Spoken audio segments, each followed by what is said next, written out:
हमारे हिमाचल के ये बुजुर्ग भगवान से कम नहीं है, क्योंकि इन्होंने जो किया है वो भगवान ही कर सकते हैं। 7 साल पहले इस दुनिया से जा चुके हैं, लेकिन आज भी इनकी रूह इस हरे भरे जंगल में घूमती है और इस जंगल की हिफाजत करती है। जंगल में घूमने निकलें तो हर एक वृक्ष पर इनके होने का एहसास होता है।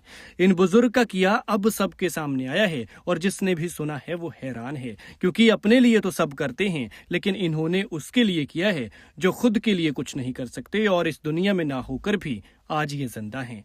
ये जो सारा जंगल आप देख रहे हैं, ये सब इन्हीं बुजुर्ग की देन है। इनका नाम है ज्ञानचंद शर्मा। 1990 में एचआरटीसी से रिटायर हुए थे। 95 साल की उम्र में देह त्याग थी, लेकिन 1990 से लेकर अपनी आखिरी सांस तक इन्होंने सारा जीवन प्रकृति के नाम कर दिया। पर्यावरण प्रेमी ऐसे कि ऐसा दुनिया में कोई दूसरा हो ही नहीं सकता। हर तरफ हरा ही हरा कर दिया। ज्ञानचंद हिमाचल के ट्रीमैन हैं और कांगड़ा के नूरपुर के भटोली लबिया के रहने वाले हैं।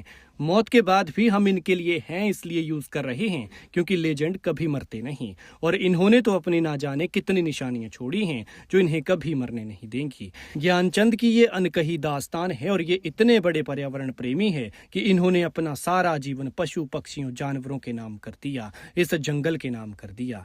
वो कहते हैं ना कि हमारे बुजुर्गों ने पेड़ लगाए तो हमने फल खाए, और हम लगाएंगे तो हमारी आने वाली पीढ़ियां खाएंगी। लेकिन आजकल भला लगाता कौन है? ये बात इन ज्ञानचंद जी पर सटीक बैठती है। ज्ञानचंद फिक्र करते थे कि अगर पेड़ कटते रहे तो जंगलों का क्या होगा, और अगर पेड़ नहीं होंगे तो जंगली जानवरों का क्या होगा। जंगल नहीं होंगे तो वो क्या खाएंगे और कैसे रहेंगे। बस इसी सोच के साथ ज्ञानचंद हर सुबह उठते, हाथ में एक कुदाल और छोटी सी कुल्हाड़ी रखते और शाम को ना जाने कितने ही इलाके में नए पौधे लगा कर आते। उन्हें पौधे लगाने का शौक था, जीवन बोने का शौक था, और ये सिलसिला न सिर्फ उनकी रिटायरमेंट के बाद शुरू हुआ, बल्कि पहले भी जब उन्हें ड्यूटी से छुट्टी मिलती थी तो भी जंगल में ही रहते थे। पौधे लगाते और उनकी केयर भी करते, और ज्ञानचंद का लगाया जंगल आज 2 किलोमीटर तक हरियाली फैलाता है, शुद्ध हवा देता है, लोगों को जीवन देता है। और अब तक उन्होंने कितने पौधे लगाए इसकी कोई गिनती ही नहीं है।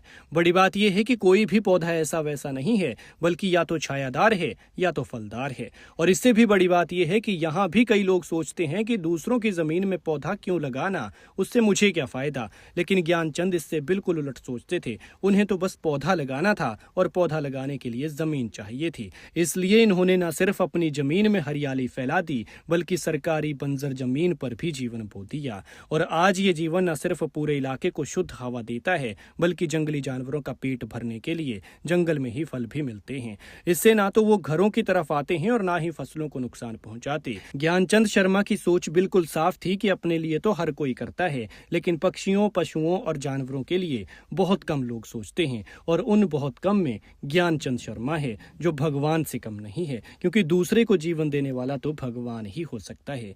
ज्ञानचंद शर्मा भले ही आज हमारे बीच नहीं रहे, लेकिन ये पेड़ पौधे जिन्हें उन्होंने संतान की तरह पाल पोस कर बड़ा किया, वो उनके होने का एहसास कराते हैं। और जब भी परिवार को ज्ञानचंद शर्मा की याद आती है तो वो इस जंगल में घूम लेते हैं। इसलिए इस वीडियो को इतना फैलाएं कि सरकार तक पहुंच सके और इन बुजुर्ग को ट्रीमैन का दर्जा देकर सम्मानित किया जा सके।